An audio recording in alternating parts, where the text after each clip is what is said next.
Hello and welcome back to my channel, and if you're new, welcome. I'm Vanessa and this is Nessa CX Beauty. Today's video is going to be on the brand new Juvias Place I Am Magic foundation and concealer.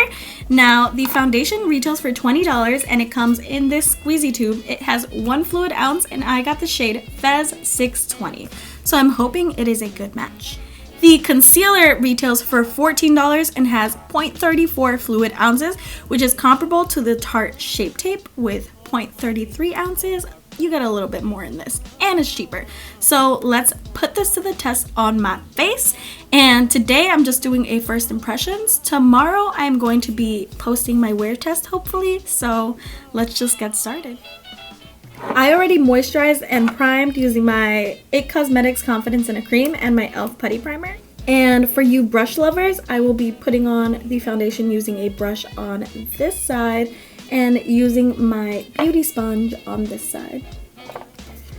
Let's see how Fez looks. It looks close, but it looks like it might be a little light. Let's just put it on the face. I don't know how much of this to put on.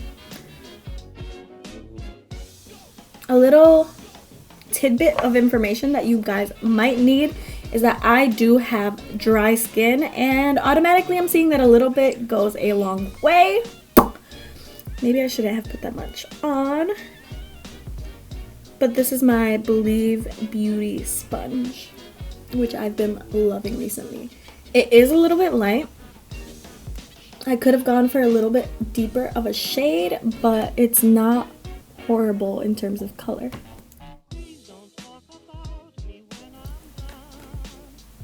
That is how we are looking. Now we're just gonna go in with the brush.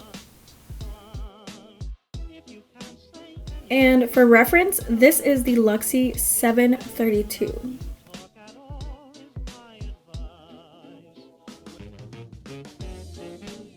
Okay, so this is how we are looking close up. It definitely covered the darkness here. You can still see a little bit on the Beauty Blender side, but maybe the brush will help with that.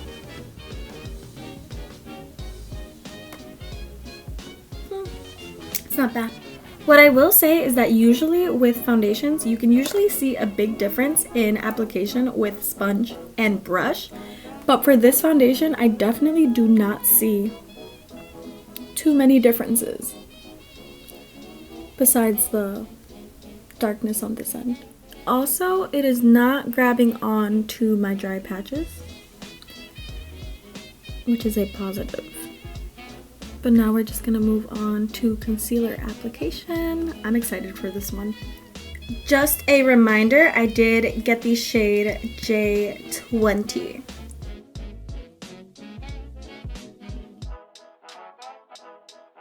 We're gonna blend all of this out with my Believe Beauty sponge.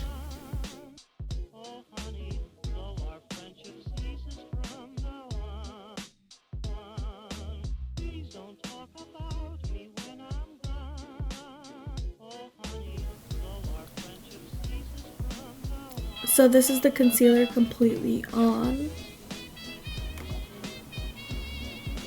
Now we're just gonna powder underneath our eyes. And I'm going to be using my Believe Beauty powder since I've been using it with every single foundation and concealer for the past, 2 weeks I want to say? Ever since I put up my full face of Believe Beauty.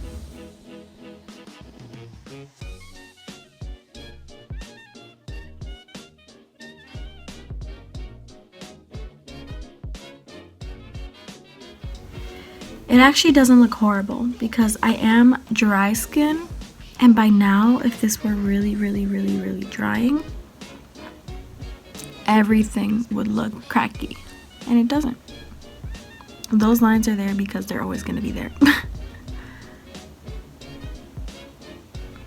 Here's far away. So to set the rest of my face, I use my LA Girl Pro Face Powder. And this will probably bring a little bit of color back into my skin. Yes, Papa. Eating cookies, no Papa. Telling lies, no Papa. Open your mouth. So this is it all set. I think that definitely made it look more my skin tone. I'm liking this. Now I'm just gonna finish the rest of my face and see how everything else glides on, and I'll come back and let y'all know how I ultimately feel about this. So we have completed the rest of the face, and I think it looks pretty good with everything on. I set it with the Morphe Continuous Setting Spray, and honestly, this finish is reminding me of the Estee Lauder Double Wear. So I'm curious to know if y'all want tomorrow's video to be a full wear test on just this foundation or a comparison wear test with the Estee Lauder Double Wear, because this is like twice the price of this. And if this can dupe this out, I might not be repurchasing this again. Yeah, answer that question down below, because I'm curious about that. The concealer looks good. It doesn't look bad. It doesn't like wow me, but it's like not horrible. It worked with the powder well. It looks decent. It looks like most of the concealers that I have do. It's kind of reminding me of the Fenty concealer and the Jeffree Star concealer. So maybe if y'all want that comparison too, let me know.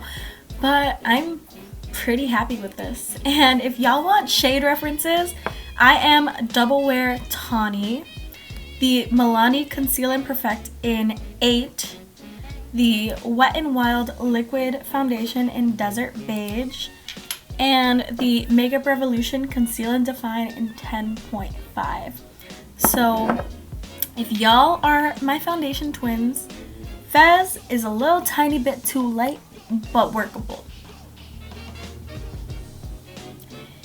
And I'd say J20 is kind of perfect in terms of highlighting your under eyes if you don't want it to be too crazy down there. The last note I wanted to add is that this does not feel heavy on the face, because I know that's a make or break for a lot of people. This does not feel like I have a full-fledged face on, and that's really weird to me because this is full coverage. This foundation is full coverage. The concealer, not so much. But for a full coverage foundation, it feels light and airy. So if that is your jam, this might be it for you. If you are looking for a review for a lighter shade, Kira, my friend here on YouTube, got the shade Vienna, and then she also got J23 in the concealer.